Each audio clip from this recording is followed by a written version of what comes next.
Il y a une idée que je partage avec vous aujourd'hui, que l'on est en train de chercher à promouvoir, sur justement être capable de mettre en regard des différentes victimes les bonnes réponses.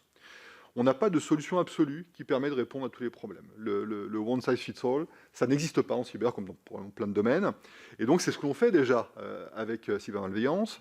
L'ANSSI se concentre plutôt sur les acteurs, les plus gros acteurs, les plus sensibles. Là où cybermalveillance est plutôt là pour apporter une réponse générique, mais avec un très fort effet de levier pour les petites victimes, les particuliers, les TPE. Là. Et l'espoir que l'on avait au départ avec Jérôme, c'était que ces deux dispositifs allaient finalement couvrir l'ensemble du spectre. Le constat que je fais aujourd'hui, c'est que c'est difficile de se rejoindre. Non pas qu'on ne se parle pas, au contraire, il y a une très très bonne coopération, mais il y a au milieu du spectre, il y a une zone qui est mal couverte, en toute franchise, avec des acteurs qui sont probablement trop gros pour Acima et trop petits pour l'ANSSI. Et là, on va retrouver les ETI, on va retrouver les grosses collectivités locales. En fait, on va retrouver tous les acteurs qui ont déjà des systèmes d'information considérables, qui ne sont pas forcément totalement génériques.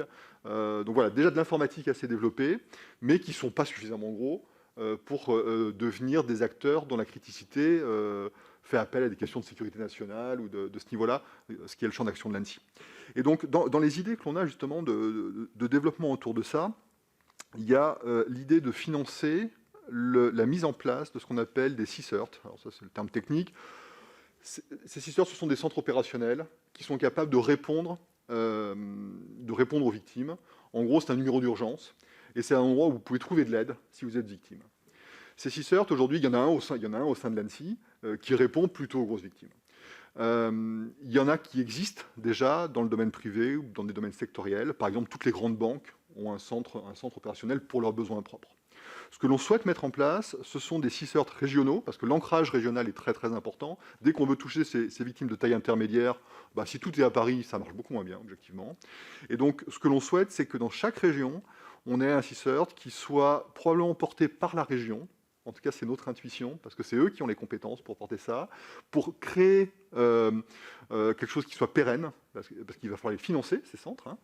Et il y a un modèle économique à trouver, avec probablement un peu d'argent public, mais également de l'argent privé, parce que finalement, moi, ça ne me choque pas que les victimes, au-delà des questions d'assurance, payent également une sorte d'abonnement pour pouvoir bénéficier d'aide en cas de problème. Donc ces CSIRT, on a proposé aux régions, c'est tout récent, ça n'a que quelques semaines, on a proposé aux régions de les mettre en place, de financer le lancement, la mise en place avec le plan de relance. L'ANSSI bénéficie d'une enveloppe de 136 millions, ce qui est beaucoup et pas beaucoup. Je considère que c'est beaucoup. Et ces 136 millions, pour vous donner une petite idée, donc l'idée c'est d'aider plutôt le secteur public, d'élever le niveau de sécurité du secteur public, mais si ça bénéficie à d'autres, moi j'en serais absolument ravi. Et l'idée c'est de mettre 60 millions sur les collectivités locales, qui est clairement une priorité, parce que là on va au-devant de très grands drames. 25 millions sur les hôpitaux, pareil, je ne fais pas un dessin, et on connaît malheureusement les attaques actuelles que l'on a à traiter. Une trentaine de millions sur des projets plutôt pour les administrations, pour sécuriser les administrations. Et dans le lot, moi je propose 1 million par région pour mettre en place un tel système. Ça défrise un peu certains, parce que, voilà, pourquoi les régions, pourquoi pas d'autres, ainsi de suite. Je pense que ce sont vraiment les bons acteurs et qu'il faut dépasser les petites guerres de chapelle de manière à mettre ça en place.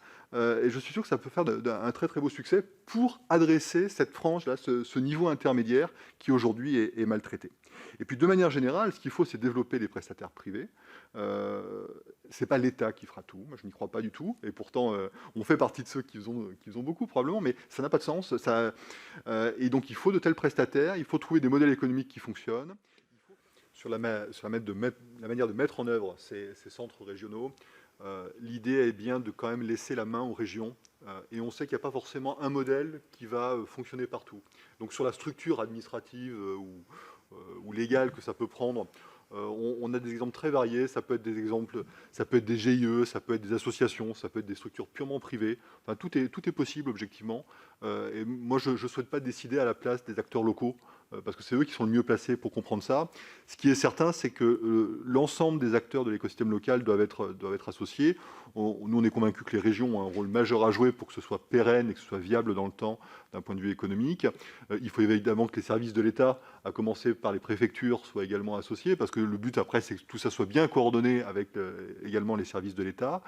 Après, il y a un modèle économique à construire. Je vous dis, enfin, même si on veut mettre de l'argent pour initier le process, et même s'il peut y avoir de l'argent public durablement, il faut probablement qu'il y ait que les bénéficiaires contribuent également à faire fonctionner ces centres d'alerte.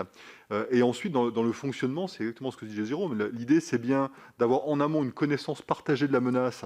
Et là, l'ANSSI peut avoir un rôle d'animation, de même que ACIMA a un rôle majeur pour alimenter et bénéficier des retours. Donc c'est vraiment tout un écosystème. On a une vision assez précise de ce que ça peut donner. Et puis ensuite, moi, mon rêve, si vous voulez que je partage un rêve ici, on a l'exemple d'Israël qui est... on ne peut pas copier ce que fait Israël en France parce qu'on n'est pas dans la même situation, mais en Israël, quand vous avez un problème de sécurité informatique, vous faites le 119. Que vous soyez une entreprise du CAC 40 locale ou bien un particulier, vous faites le 119 et vous tombez sur quelqu'un qui vous réoriente. Et donc moi, mon rêve, c'est qu'on ait bien cette capacité à réorienter. Et le schéma, il est assez simple. Les plus petites victimes, les TPE, iront clairement vers ACIMA parce que c'est eux qui peuvent leur apporter les bonnes solutions.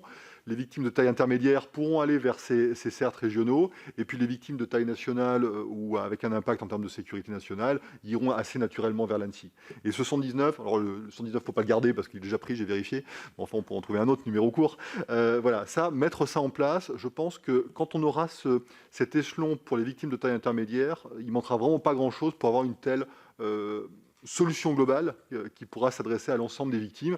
Et après, le rôle, évidemment, ce sera d'aider à réagir, à réparer, à porter plainte.